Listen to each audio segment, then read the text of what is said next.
Halo, sahabat rumah sehat lansia. Selamat datang kembali di channel kesayangan kita yang selalu berkomitmen untuk memberikan informasi terbaik demi kesehatan dan kesejahteraan para lansia. Hari ini, kita akan membahas topik yang mungkin mengejutkan. Banyak dari kita, sayuran. Ya, sayuran yang selama ini kita kenal sebagai sumber nutrisi dan kesehatan. Ternyata bisa menyimpan potensi risiko, terutama bagi tubuh lansia yang mengalami berbagai perubahan. Bukan berarti sayuran itu jahat, namun ada beberapa jenis yang perlu kita cermati lebih dalam.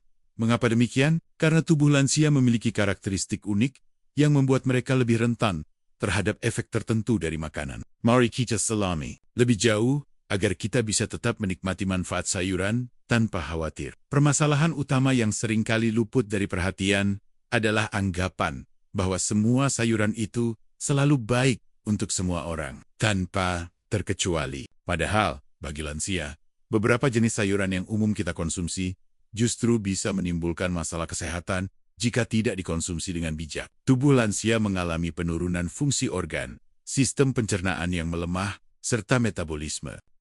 Perubahan-perubahan ini menjadikan mereka lebih sensitif terhadap zat-zat tertentu yang terkandung dalam sayuran. Sebagai contoh, kita ambil kasus sayuran hijau seperti bayam dan kangkung. Keduanya dikenal kaya akan zat besi, vitamin. Namun, tahukah Anda bahwa bayam dan kangkung juga tinggi oksalat dan purin? Bagi lansia, konsumsi berlebihan zat-zat ini bisa menjadi pemicu masalah serius. Oksalat dapat mengikat kalsium dan membentuk kristal di ginjal, yang pada akhirnya bisa berkembang menjadi batu ginjal. Bayangkan, seorang lansia berusia 66 tahun yang gemar mengonsumsi bayam setiap hari, namun kurang minum air, akhirnya harus berjuang melawan nyeri akibat batu ginjal. Ini adalah contoh nyata bagaimana kebiasaan makan yang dianggap sehat justru bisa berbalik menjadi masalah.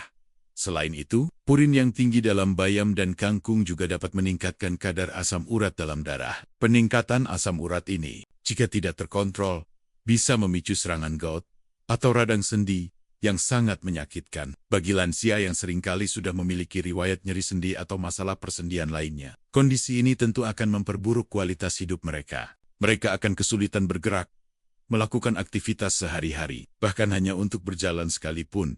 Kemudian, mari kita beralih ke kacang panjang. Sayuran ini seringkali menjadi favorit karena rasanya yang renyah dan kandungan seratnya yang tinggi. Serat, khususnya serat tidak larut, memang baik untuk melancarkan pencernaan. Namun, bagi lansia dengan enzim pencernaan yang sudah melemah, serat yang terlalu banyak, dan tekstur yang liat dari kacang panjang, justru bisa memicu kembung, begah, dan gangguan pencernaan lainnya. Perut terasa penuh, tidak nyaman, dan bisa mengganggu nafsu makan. Lebih jauh lagi, kacang panjang juga mengandung fitat. Fitat ini adalah senyawa yang dapat mengikat mineral penting seperti kalsium, magnesium, dan seng, sehingga menghambat penyerapannya oleh tubuh. Padahal, lansia sangat membutuhkan mineral-mineral ini untuk menjaga kepadatan tulang dan fungsi tubuh lainnya. Jika penyerapan mineral terganggu, risiko osteoporosis dan masalah kesehatan tulang lainnya bisa meningkat.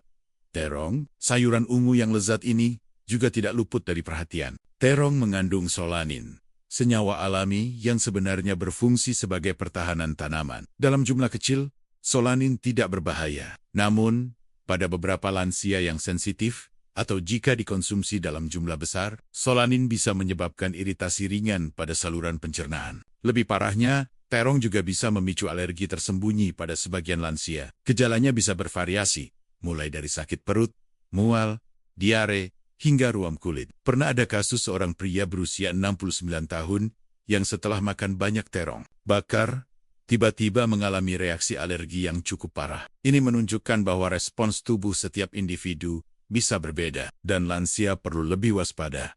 Lobak putih, yang sering dianggap sebagai agen detoksifikasi alami, juga memiliki sisi lain yang perlu diwaspadai. Lobak putih mengandung goitrogen, senyawa yang dapat mengganggu penyerapan yodium oleh kelenjar tiroid. Yodium sangat penting untuk produksi hormon tiroid, yang berperan vital dalam mengatur metabolisme tubuh. Bagi lansia yang metabolismenya sudah melambat, atau yang mungkin sudah memiliki masalah tiroid sebelumnya, konsumsi lobak putih berlebihan bisa memperburuk kondisi tiroid mereka. Ada cerita tentang seorang pria berusia 67 tahun yang mengalami masalah tiroid setelah mengonsumsi lobak putih setiap hari, dengan keyakinan bahwa itu akan membersihkan tubuhnya. Terakhir, daun singkong. Sayuran tradisional ini sangat populer di banyak daerah. Namun, daun singkong segar mengandung glikosida sianogenik. Senyawa ini, jika tidak diolah dengan benar, dapat terurai menjadi sianida, zat yang sangat beracun. Tubuh lansia yang proses detoksifikasinya melambat akan lebih sulit untuk memproses racun ini. Kasus keracunan sianida akibat mengonsumsi daun singkong yang tidak dimasak dengan benar pernah terjadi pada seorang wanita berusia 70 tahun. Ini adalah risiko yang sangat serius dan tidak boleh dianggap remeh. Begitu pula dengan okra atau lady finger yang sering dipuji karena kemampuannya mengontrol gula darah. Meskipun demikian, okra bisa menjadi pedang bermata dua bagi lansia, terutama mereka yang menderita diabetes dan sedang menjalani pengobatan. Konsumsi okra yang berlebihan, terutama dalam bentuk air rebusan okra yang pekat, dapat menyebabkan hipoglikemia atau kadar gula darah yang terlalu rendah. Kondisi ini sangat berbahaya dan bisa menyebabkan pingsan, kebingungan, bahkan koma. Siren, pria penderita diabetes berusia 75 tahun, mengalami hipoglikemia parah setelah mengonsumsi okra setiap hari bersamaan dengan obat diabetesnya. Ini menunjukkan bahwa bahkan makanan yang dianggap obat pun harus dikonsumsi dengan hati-hati dan dalam pengawasan, terutama bagi lansia dengan kondisi medis tertentu. Setelah kita memahami berbagai permasalahan yang bisa timbul dari konsumsi sayuran tertentu pada lansia, mari kita bahas lebih dalam mengapa hal ini bisa terjadi dan bagaimana mekanisme di balik risiko-risiko tersebut. Pemahaman yang lebih mendalam akan membantu kita membuat keputusan yang lebih baik dalam pola makan lansia.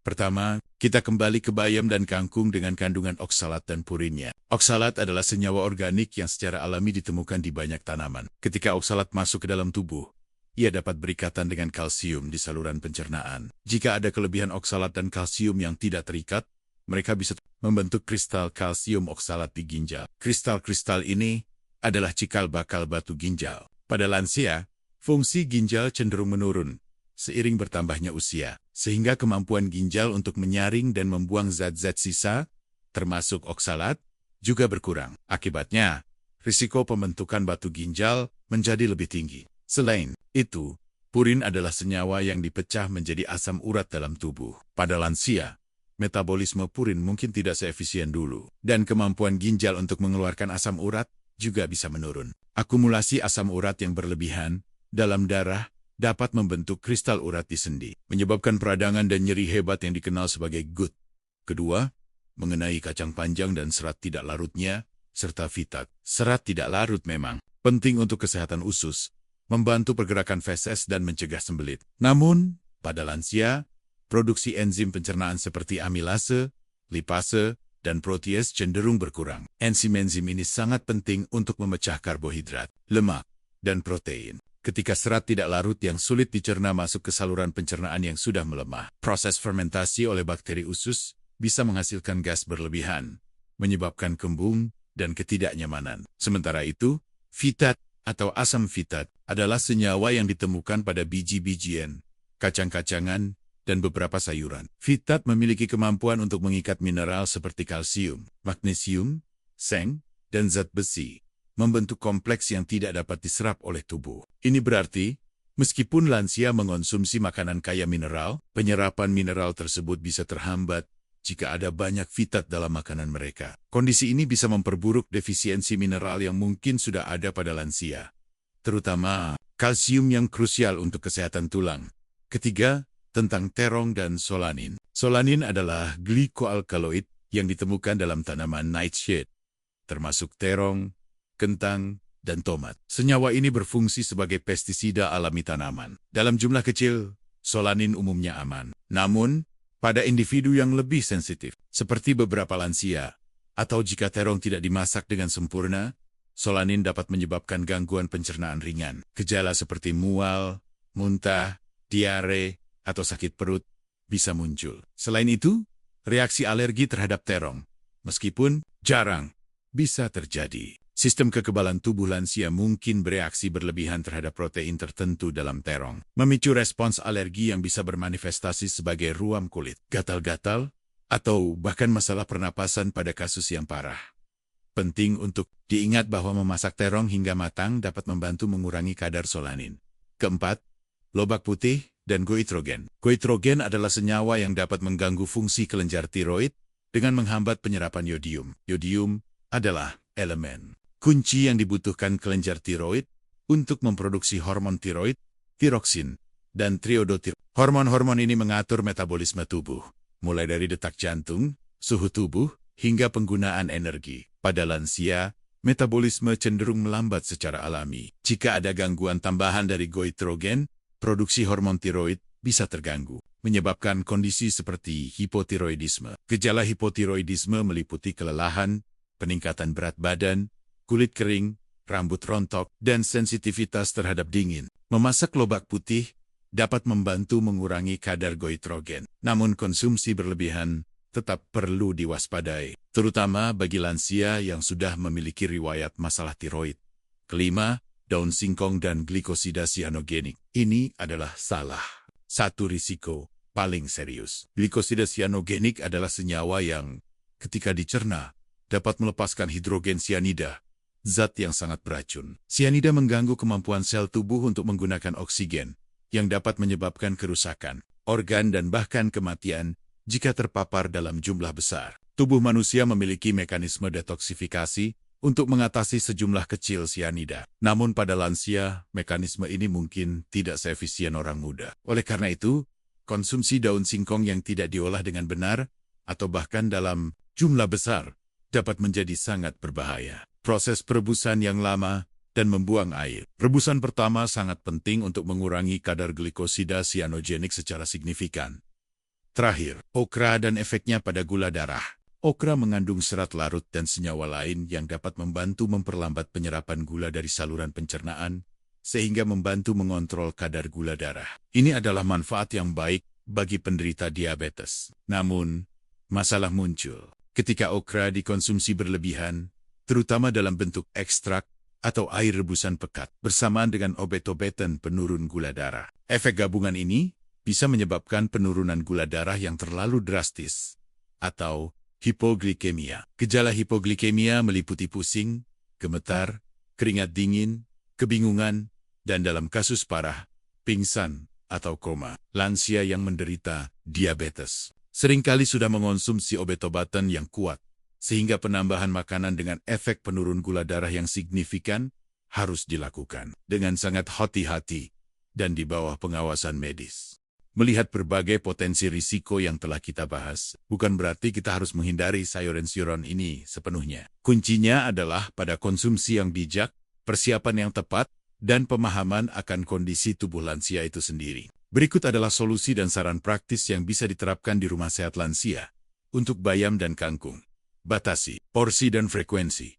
Konsumsi bayam dan kangkung sebaiknya dibatasi 1-2 kali seminggu dan tidak pada hari-hari berturut-turut. Variasikan dengan sayuran hijau lainnya yang rendah oksalat, seperti selada, brokoli, atau kubis. Rebus dan buang air rebusan pertama. Merebus bayam dan kangkung dapat membantu mengurangi kadar oksalat. Buang air rebusan pertama, lalu masak kembali dengan air bersih. Ini adalah cara efektif untuk mengurangi senyawa yang tidak diinginkan. Jangan dipanaskan ulang. Hindari memanaskan ulang masakan bayam atau kangkung. Pemanasan ulang dapat mengubah nitrat alami dalam sayuran menjadi nitrit yang berpotensi berbahaya. Asupan Karen. Cukup. Pastikan lansia minum air putih yang cukup sepanjang hari. Hidrasi yang baik sangat penting untuk membantu ginjal membuang zat-zat sisa dan mencegah pembentukan batu ginjal. Kombinasi dengan sumber kalsium, mengonsumsi bayam atau kangkung bersamaan dengan sumber kalsium seperti keju atau yogurt dapat membantu mengikat oksalat di saluran pencernaan sebelum diserap tubuh. Untuk kacang panjang, masak hingga sangat lunak.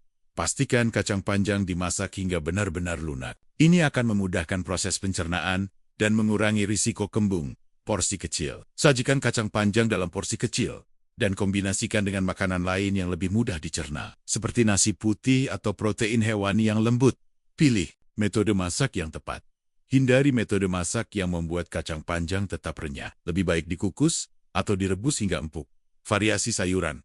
Jangan hanya bergantung pada kacang panjang. Variasikan asupan serat dengan sayuran lain yang lebih lembut dan mudah dicerna seperti labu siam, wortel, atau buncis yang dimasak empuk. Perhatikan reaksi tubuh. Amati respons tubuh lansia setelah mengonsumsi kacang panjang. Jika muncul gejala, kembung, atau tidak nyaman, kurangi frekuensi atau porsi konsumsinya. Untuk terong, jangan pernah makan mentah. Terong harus selalu dimasak hingga matang sempurna. Memasak dapat membantu mengurangi kadar solanin. Porsi moderat. Konsumsi terong sebaiknya dalam porsi moderat. Sekitar 1-2 kali seminggu. Perhatikan tanda alergi. Waspadai tanda-tanda alergi seperti gatal-gatal, ruam kulit, sakit perut, mual, atau diare setelah mengonsumsi terong. Jika muncul gejala ini, segera hentikan konsumsi dan konsultasikan dengan dokter. Pilih terong yang segar. Pilih terong yang segar, tidak ada bintik hijau atau area yang menguning, karena ini bisa menandakan kadar solanin yang lebih tinggi. Untuk lobak putih, batasi konsumsi. Konsumsi lobak putih sebaiknya dibatasi 1-2 kali seminggu. Masak hingga matang. Selalu masak lobak putih hingga matang sempurna. Hindari mengonsumsi lobak putih mentah, terutama bagi lansia. Hindari konsumsi malam hari. Beberapa ahli menyarankan untuk menghindari konsumsi lobak putih di malam hari. Meskipun ini lebih berkaitan dengan sifatnya yang dapat memicu gas. Variasi makanan. Variasikan asupan sayuran. Dan jangan hanya mengandalkan lobak putih sebagai sumber nutrisi. Konsultasi medis. Jika lansia memiliki riwayat masalah tiroid, sangat penting untuk berkonsultasi dengan dokter atau ahli gizi mengenai konsumsi. Lobak putih untuk daun singkong, masak sangat matang. Ini adalah poin paling krusial. Daun singkong harus dimasak hingga benar-benar matang. Metode terbaik adalah merebusnya 2 kali. Buang air rebusan pertama, lalu rebus lagi dengan air bersih hingga empuk. Jangan pernah makan mentah. Penekanan kuat. Jangan pernah mengonsumsi daun singkong dalam keadaan mentah. Frekuensi jarang. Konsumsi daun singkong sebaiknya sangat jarang. Mungkin 1-2 kali sebulan. Ini untuk meminimalkan risiko paparan glikosida sianogenik. Perhatikan proses pengolahan. Pastikan orang yang mengolah daun singkong mengerti cara memasak yang benar. Untuk okra, ladyfinger, porsi moderat. Konsumsi okra dalam porsi moderat. Sekitar 2-3 kali seminggu. Hindari air rebusan okra pekat. Jangan mengonsumsi air rebusan okra yang pekat atau ekstrak okra tanpa pengawasan medis, terutama bagi lansia penderita diabetes. Konsultasi dengan dokter, ini sangat penting bagi lansia penderita diabetes. Selalu konsultasikan dengan dokter atau ahli gizi mengenai porsi dan frekuensi konsumsi okra, terutama jika sedang mengonsumsi obat diabetes. Okra dapat berinteraksi dengan obat dan menyebabkan hipoglikemia. Masak hingga lunak. Masak okra hingga lunak untuk memudahkan pencernaan. Secara umum, prinsip utama adalah variasi. Jangan hanya terpaku pada 1 atau 2 jenis sayuran. Semakin bervariasi sayuran yang dikonsumsi, semakin lengkap nutrisi yang didapat, dan semakin kecil risiko akumulasi zat tertentu yang berpotensi berbahaya. Selalu perhatikan respons tubuh lansia terhadap makanan tertentu. Jika ada gejala yang tidak biasa, setelah mengonsumsi sayuran tertentu, segera hentikan dan konsultasikan dengan tenaga medis. Setelah kita menjelajahi berbagai aspek dari sayuran yang berpotensi berbahaya bagi lansia, kita dapat menarik beberapa kesimpulan penting yang akan menjadi panduan bagi kita di rumah sehat lansia. Kesimpulan ini bukan untuk menakut-nakuti, melainkan untuk meningkatkan kesadaran dan mendorong praktik makan yang lebih cerdas dan aman bagi para lansia. Pertama, dan terpenting, tidak semua sayuran itu universal baik untuk setiap individu, terutama lansia. Anggapan bahwa sayuran selalu aman dan menyehatkan dalam jumlah berapapun adalah mitos yang harus kita luruskan. Tubuh lansia mengalami perubahan fisiologis yang signifikan seiring bertambahnya usia, termasuk penurunan fungsi, organ, perlambatan metabolisme, dan sistem pencernaan yang kurang efisien. Perubahan-perubahan ini membuat mereka lebih rentan terhadap efek samping dari senyawa-senyawa tertentu yang terkandung dalam sayuran. Contohnya, oksalat dan purin dalam bayam dan kangkung yang bisa memicu batu ginjal dan asam urat. Fitat dalam kacang panjang yang menghambat penyerapan mineral. Solanin dalam terong yang bisa menyebabkan iritasi. Goitrogen dalam lobak putih yang mengganggu tiroid. Glikosida sianogenik dalam daun singkong yang beracun. Dan efek penurun gula darah yang kuat dari okra. Semua ini adalah bukti nyata bahwa sehat bagi satu kelompok usia mungkin tidak sepenuhnya sama bagi kelompok usia lainnya. Kedua, kunci utama adalah moderasi dan variasi. Daripada menghindari sayuran-sayuran yang disebutkan Pendukoten yang lebih realistis dan berkelanjutan adalah dengan mengonsumsinya dalam jumlah yang moderat dan tidak berlebihan. Variasikan jenis sayuran yang dikonsumsi setiap hari. Misalnya, jika hari ini mengonsumsi bayam, besok bisa memilih brokoli, kembang kol, atau wortel. Dengan memvariasikan asupan, kita tidak hanya mendapatkan spektrum nutrisi yang lebih luas, tetapi juga mengurangi risiko akumulasi senyawa tertentu yang berpotensi merugikan. Konsep semua yang berlebihan itu tidak baik, sangat berlaku di sini. Ketiga, persiapan dan pengolahan yang tepat sangat krusial. Beberapa sayuran, seperti daun, singkong dan terong, memerlukan perlakuan khusus sebelum dikonsumsi. Merebus daun singkong 2 kali dengan membuang air. Rebusan pertama adalah contoh penting bagaimana proses pengolahan dapat secara signifikan mengurangi risiko toksisitas. Memasak terong hingga matang sempurna juga membantu mengurangi kadar solanin. Pengetahuan tentang cara mengolah setiap sayuran dengan benar adalah bagian tak terpisahkan dari diet sehat bagi lansia. Ini bukan hanya tentang apa yang dimakan, tetapi juga bagaimana makanan itu disiapkan. Keempat, pentingnya hidrasi yang cukup. Air adalah elemen vital bagi tubuh, terutama bagi lansia. Asupan air yang cukup membantu ginjal berfungsi optimal dalam menyaring dan membuang zat-zat sisa, termasuk oksalat yang dapat membentuk batu ginjal. Hidrasi yang baik juga mendukung fungsi pencernaan dan metabolisme secara keseluruhan. Seringkali, lansia kurang minum karena berbagai alasan, seperti penurunan rasa haus atau kekhawatiran akan sering buang air kecil. Oleh karena itu, perlu ada upaya sadar untuk memastikan mereka minum air yang cukup sepanjang hari. Kelima, perhatikan kondisi kesehatan individu dan interaksi dengan obat-obatan. Ini adalah poin yang tidak bisa ditawar. Lansia seringkali memiliki satu atau lebih kondisi medis kronis dan mengonsumsi berbagai jenis obat. Sayuran tertentu dapat berinteraksi dengan kondisi kesehatan atau obat-obatan ini. Contoh paling jelas adalah okra bagi penderita diabetes yang mengonsumsi obat penurun gula darah. Konsultasi rutin dengan dokter atau ahli gizi adalah langkah yang sangat bijak untuk memastikan bahwa pola makan lansia tidak bertentangan dengan kondisi medis atau regimen pengobatan mereka. Profesional medis dapat memberikan saran yang dipersonalisasi berdasarkan riwayat kesehatan lansia. Keenam, dengarkan tubuh. Setiap individu itu unik, dan respons tubuh terhadap makanan bisa berbeda. Penting bagi lansia atau pengasuh mereka untuk memperhatikan tanda-tanda atau gejala yang tidak biasa setelah mengonsumsi sayuran tertentu. Jika muncul kembung, nyeri, ruam, atau gejala lain yang mencurigakan, itu adalah sinyal dari tubuh bahwa ada sesuatu yang tidak beres. Mengabaikan sinyal ini bisa berakibat fatal. Segera hentikan konsumsi sayuran yang dicurigai dan cari nasihat medis. Singkatnya, pendekatan kita terhadap sayuran bagi lansia haruslah holistik, mempertimbangkan aspek nutrisi, potensi risiko, metode persiapan, kondisi kesehatan individu, dan interaksi dengan obat. Dengan pemahaman yang tepat dan praktik yang bijak, kita dapat memastikan bahwa sayuran tetap menjadi bagian penting dari diet sehat lansia, mendukung kesehatan mereka tanpa menimbulkan masalah yang tidak diinginkan.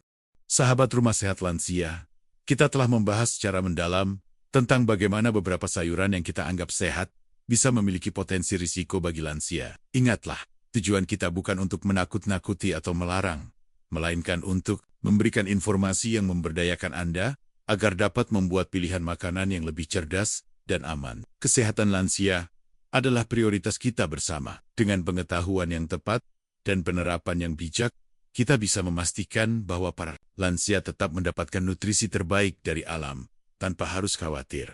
Terima kasih telah menyimak video ini hingga akhir. Semoga informasi yang kami sampaikan bermanfaat dan dapat diterapkan dalam kehidupan sehari-hari Anda dan orang-orang terkasih. Jangan lupa untuk like video ini. Jika Anda merasa terbantu, komen di bawah dengan pertanyaan atau pengalaman Anda, dan share video ini kepada siapapun yang membutuhkan informasi ini. Dan yang paling penting, subscribe channel Rumah Sehat Lansia, agar Anda tidak ketinggalan video-video informatif lainnya dari kami. Sampai jumpa di video berikutnya. Salam sehat.